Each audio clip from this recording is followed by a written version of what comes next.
โอเคพ่อแม่พี่น้องเนาะตอนนี้บ่าวตูนก็อยู่บ้านน้องกาเดยพี่น้องกันเนาะออกมาแต่บ้านน้องบองเพิ่นไปมอบเงินผู้ใหญ่เพิ่นฝากมาให้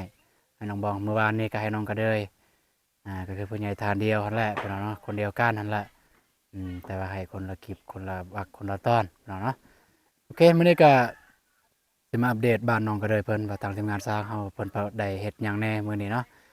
เพราะว่าบ่าวตูนก็มาผู้เดียวมื้อนี้เพราะว่าบ่าวตูนอยู่ไกลแด เบาหนงเพิ่นอยู่ไกลเพิ่นจะมาตอนแรงๆตอนแรงๆเพิ่นแหละจึงเจอกันกับเบาหนงเพิ่นพี่น้องเนาะแต่ว่าตอนเช้านี้บ่ตูนก็จะมาผู้เดียวบ้านใกล้แต่บ่ตูนได้ซื้อชิ้นหมูมาให้น้องกระเดยเพิ่นย่านว่าน้องกระเดยบ่มีหยังเฮ็ดกินพี่น้องเนาะอ่า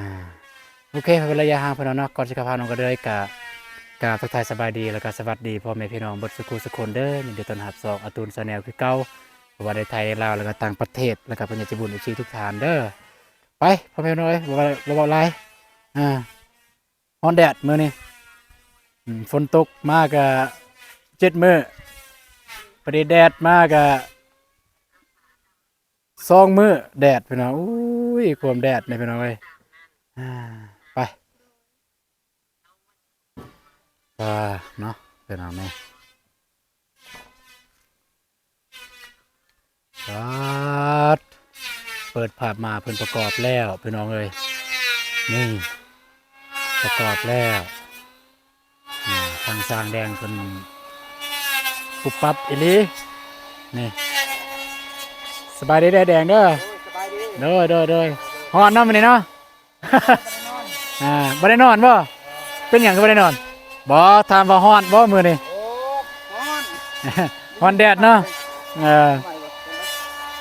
ใหม่บ่เป็นเนาะอืมต้นโอ้ทางสร้างเพิ่นประกอบแล้วพี่น้องเอ้ยนี่อืม มันประกอบเรียบร้อยแล้วคิดว่ามื้อนี้เนี่ยน่าจะแล้วอยู่ไอ้แดงประกอบแล้วว่ามื้อนี้ประกอบไอ้แดงแล้วมื้ออื่นย่อแล้วเนาะสันโอ้ประกอบมื้อนี้แล้วมื้ออื่นย่อมันก็คักกันแล้วอืมตามก่อนเรามีบ่ก่อนเอ้ยเป็นลมสายอยู่เดี๋ยวสิไปถามให้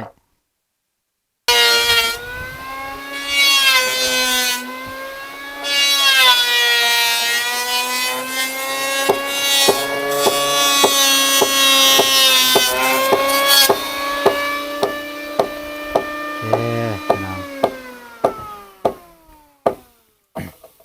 มันอยากจะต่ำเด้พี่น้องเฮือนน้องก็เด้ยเนาะถ้ามีเงิน ถ้ามีเงินที่จริงถ้ามีเงินเราก็อยากซื้อเสาไม้ให้เลยน้องเพิ่นแต่ว่าบ่มีเงินก็บ่เป็นหยังพี่น้องเนาะเราก็เฮ็ดตามที่น้องเพิ่นมีเพราะว่าเสามันมีแต่3 เมตรพี่น้องเนาะอ่าข้างล่างมันก็รอดได้บ่มันก็รอดได้แต่คนสูงนี่รอดบ่ได้รอดได้อยู่แต่ก้มหัวลงมันจึงได้แต่ว่าน้องก็เด้ยนี่วิทย์ของเฮือนวิทย์คนอื่นบ่วิทย์เฮือนน้องเพิ่นอ่านะ เด็กน้อยเบาๆน้อง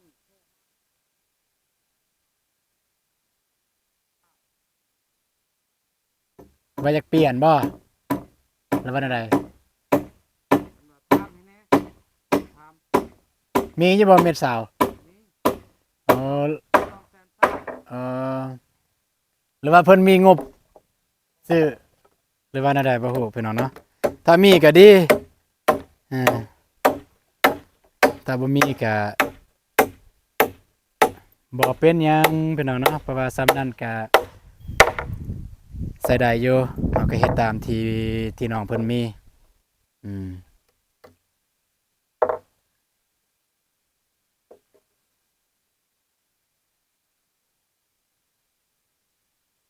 ดินเซาหันบ่ฮอดเม็ดตัวที่น้องเพิ่นมีฮอดบ่อยแดง70 70 ตัวนี้นี่แม่นเม็ดอ๋อตัวนี้นี่90 90กับ70กับเม็ด6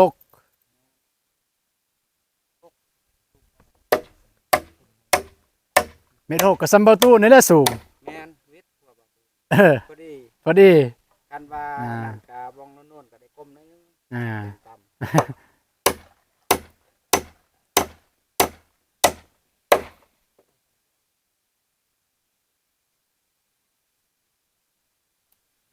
พี่น้องเนาะก็ทางสร้างแดงเพิ่นประกอบสุดหนึ่งแล้วเพิ่นประกอบอืมจะน้อยก็สุดซองก็ติดตามเบิ่งนํกันว่ามื้อนี้นี่สร้างแดงเพิ่นประกอบแล้วหรือบ่พี่น้องเนาะเพราะว่ามีกำหนดแม่นมื้ออื่นต้องได้ย่อเลยพอดีมื้อวันศุกร์มื้ออื่นเป็นมื้อวันมื้องามเลยมื้ออื่นนะ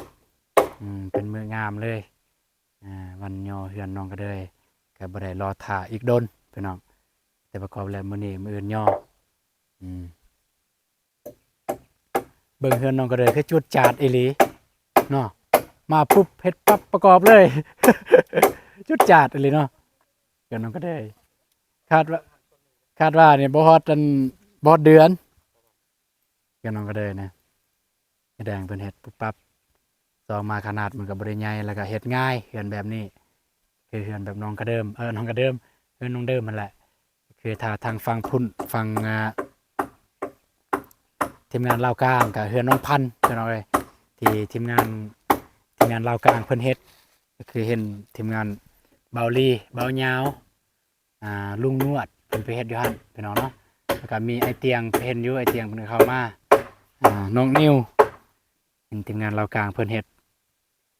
เฮาก็เฮ็ดแต่ละเทื่อก็เอาแบบตามลาวกลางเลยพี่น้องเอ้ยนับแต่เฮือนน้องบองหั่นเฮือนน้องบองหั่นก็เอาแบบเฮือนของอหยังแหละพอเท่า7 ปี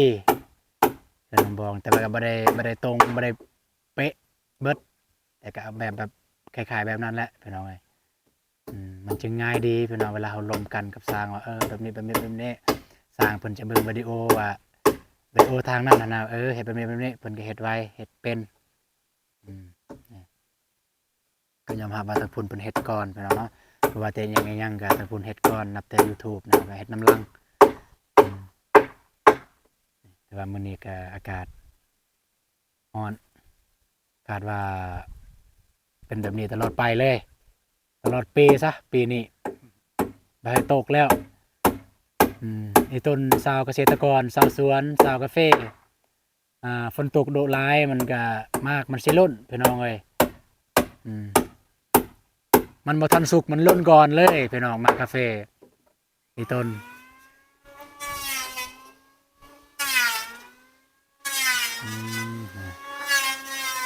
แดงกับประกอบอันนี้สร้างแนงกบไม้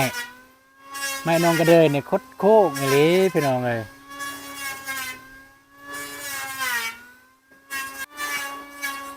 เพิ่นพี่น้องน้องบ้องเพิ่นเอา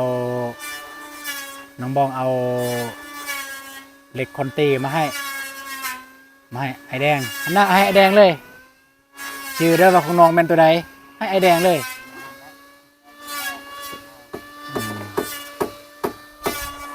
มาได้ไปเล่นเฮือนน้องบ้องบ่ไอแดงคันวันนอนนี่ นอนก็ไปเล่นสบายดีน้องบ้อง สบายดีเด้อ เด้อ สบายดีเด้อไอเด้สบายดีไอเอไอเน่ง เพื่อนเมื่อก็5 โมง แต่ว่าเฮ็ด ย่อแล้ว เฮือนน้องบ้องนอนได้บ่แขกนี่แขกนอนได้บ่ลองถามแม่เด้อคันแขกนอนได้ก็ไอแอร์ไปนอนเรือนน้องก็ได้ นอนกับวัน4โดยคันนอนได้คันนอนบ่ได้ก็บ่เป็นหยังเดี๋ยวนี่ คันได้ย่อแล้วบ่ยาก กันได้ย่อแล้วบ่ยากมานอนอยู่นี่เลยน้องเสร็จแล้วไปนอนเนาะเฮ้ยไปนอนนี่มันโคกไปนอนเบิ่งสุดท้ายให้เบิ่งเลยไม่นะนี่มันโค้งทุกเส้นทุกอันเลยนี่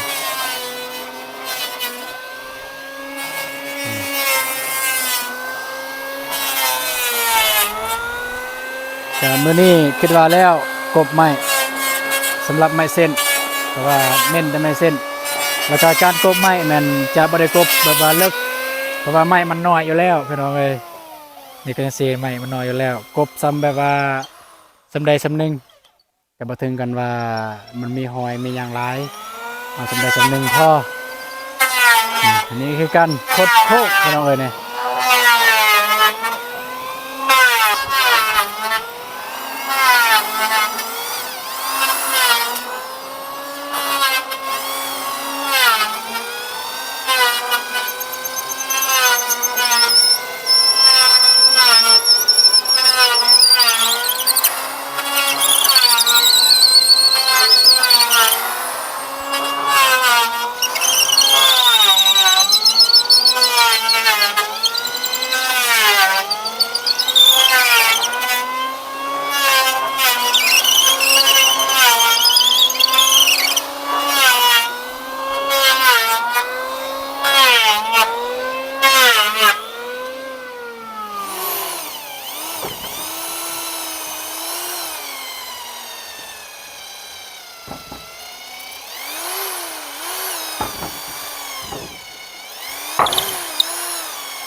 โอเคเนาะพี่น้องอะไรกับประมาณนี้แหละเนาะมื้อนี้มีอย่างไรแต่สร้างเพิ่นก็ประกอบทางกบไม้พี่น้องเนาะโอเคแต่ไปหาน้องกระเดยเพิ่นก่อนพี่น้องเอ้ยไปน้องกระเดยสิแม่นอยู่ในเพิ่นแหละอ่าโอ้อ่าอ่าพี่น้องเนาะประตูนก็ซื้อสีดมาให้น้องเพิ่นซื้อเส้นหมูให้น้องเพิ่นพี่น้องเอ้ยก็50,000เพื่อน้องเพิ่นได้เฮ็ดกินเฮ็ดยากนิสัยน้องก็เลยบ่อยู่บ่บอกว่าไปเฮ็ดเวียกเฮ็ดงานสวัสดีเด้อแม่เด้อเด้อ เอาเฮ็ดหยังน้องก็เลยดูปาดก็มืดแท้เอ้าแต่งกินบ่ โดย โอ้แต่งแล้วนี่กำลังแต่งผ้าเข้าวซาเพิ่นกินอยู่ไสเขานะอยู่นี่แล้วอยู่นอกเพิ่นอ๋อ หรือว่าปูแป้นเนี่ยเพิ่นกินข้าวอยู่นอกเพิ่นบ่มันจึงสว่างสวัยนะมันจึงแบบบ่มืดเอาพี่น้องก็ให้น้องเพิ่นแต่งผ้าเข้าวก่อนพี่น้องดีน้องบองเพิ่นมาซอยเวียกมื้อนี้มาซอยเวียกบ่หรือว่ามาลิ้น ใส่ มาซอยบ่นี่ โดย มาลิ้นบ่จัก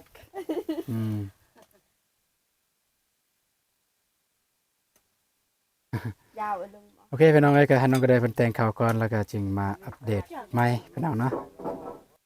ไปพ่อแม่พี่น้องเนาะก็เรียบร้อยน้องก็ได้เพิ่นแต่งผ้าขาวเรียบร้อยโดยสบายดีเอาโดยบ่มีหยังซื้อมาตอนให้น้องซื้อของดิบก็เอาปิ้งไว้เห็นบ่ โดย เอาบ่มีตู้เย็นเด้อปิ้งไว้จะใส่ตู้เย็นพี่น้องก็ได้ ใส่ไปเป็นพี่น้องบ่ โดย ยืมมาใส่เลยโดยสบายดี สบายดีพ่อแม่ผู้ใหญ่ใจบุญทุกท่าน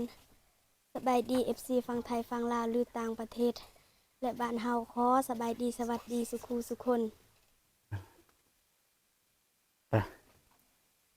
ได้หยังกินมื้อนี้เมนูหยัง แกงมาเซอร์กับปลา แกงมาเซเวอร์ โดย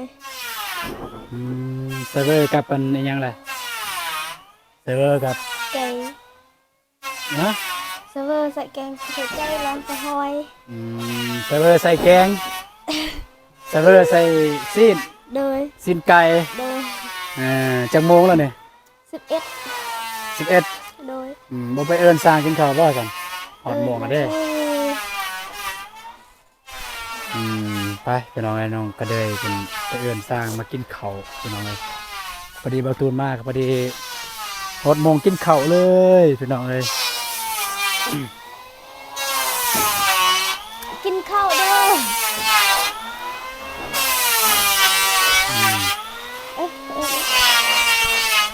กินข้าวก่อน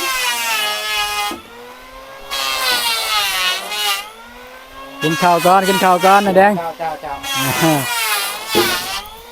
มัน6 โมงแล้ว11 โมงแล้วเนี่ยโอเคพี่น้องกันเนาะจะให้ทางทีมงานสร้างเพิ่นพักผ่อนกินข้าวก่อนพี่น้องเลยไปนำไปหากระเดยเพิ่นทางนี้ก็ได้เพิ่นกินข้าวมาทางนี้แหละนี่สบายเลยเพื่อนน้องกระเดยพุ่นน้องบองเพิ่น ใส่ เนาะ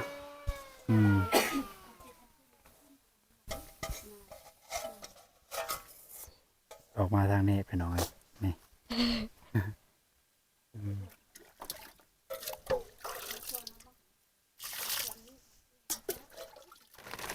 ไปนอนเนาะแต่บาตูนคิดว่า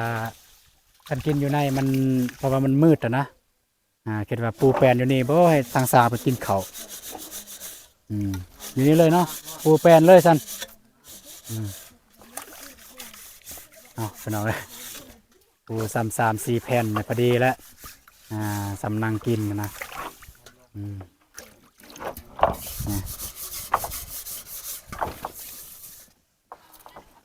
สร้างผลเฮ็ดเองเลยพี่น้องเลย3-4 แผ่นพอละ4-5บ่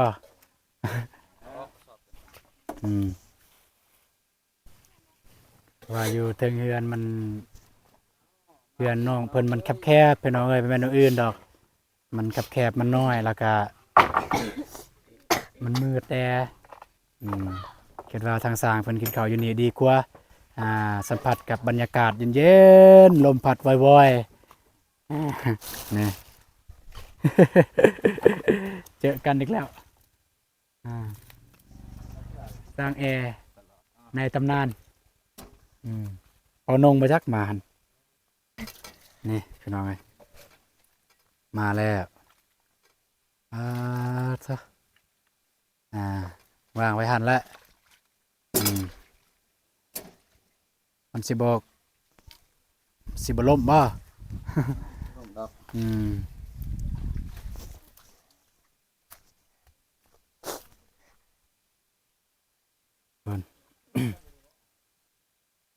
เมนูสีมือน้องก็ได้บ่ฮู้ว่าสิแซ่บหรือบ่แซ่บให้สร้างแดงตัดสินว่าสีมือน้องก็ได้กับน้องบ้องเนี่ยคนใดแซ่บกว่า คนละสูตรเนาะ คนละสูตรคนละวิธีในการเฮ็ดเอาลงมือเลยลงมือเลย มาประตูน เอามาเลยลองกินข้าวน้ำกันนะ เสิร์ฟแซ่บเสิร์ฟแซ่บ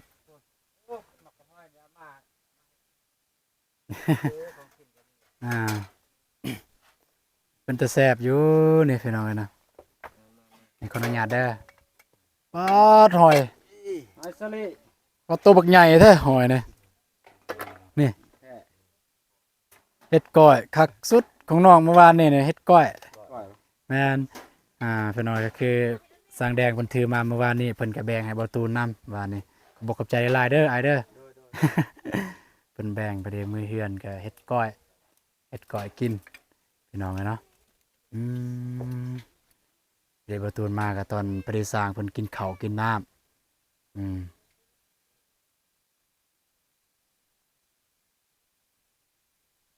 สวัสดีเด้อ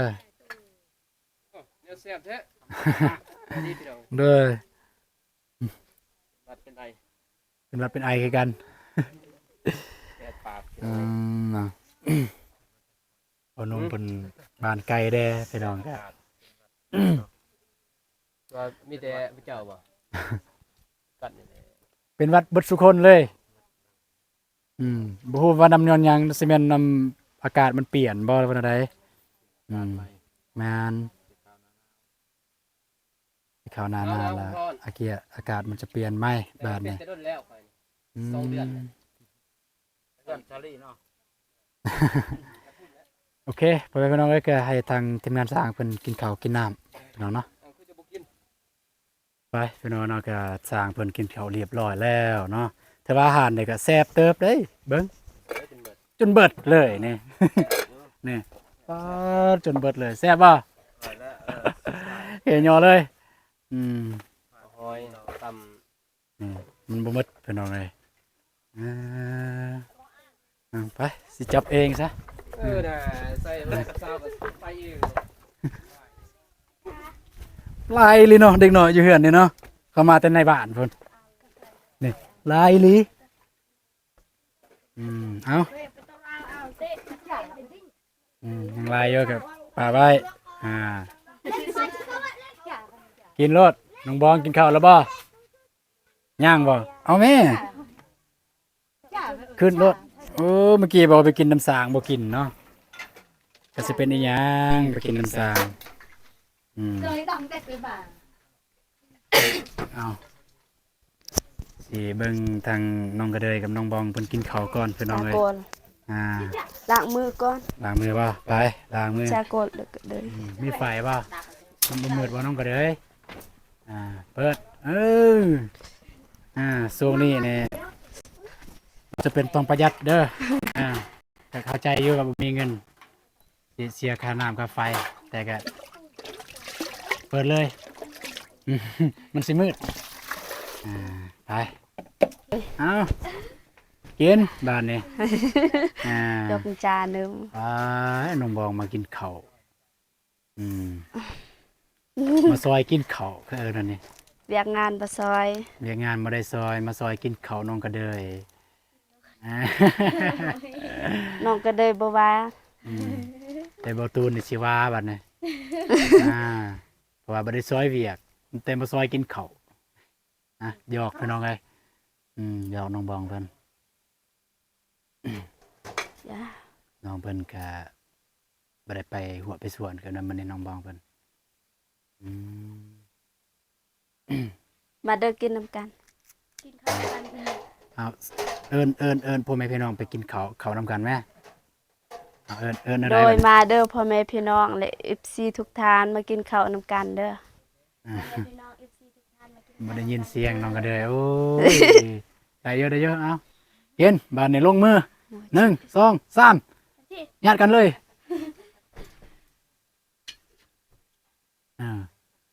ญาติกันเลย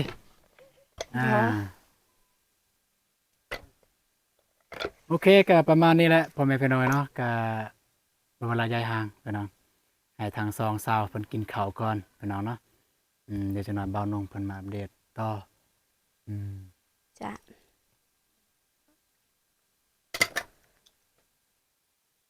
โอเคพ่อแม่พี่น้องเอ้ยก็ ประมาณนี้เนาะบ่าวตูนมาอัปเดตเดือนน้องกระเดยตอนเช้าพี่น้องเอ้ยความคืบหน้าก็ทางสร้างเพิ่นประกอบเรียบร้อยแล้วพี่น้องเนาะประกอบเรียบร้อยแล้วก็คือ2ชุดเนาะพี่น้องเพิ่นประกอบแล้ว2ชุดยังอีกชุดหนึง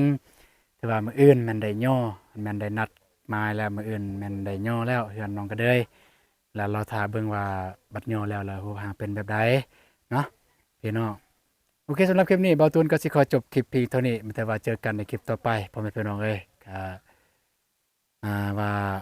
บ่าวตูนแล้วก็ทีมงานได้เฮ็ดหยังแน่ก็อย่าลืมฝากติดตามพี่น้องเอ้ยแล้วก็ฝากกดไลค์กดแชร์นะเด้อพี่น้องเอ้ย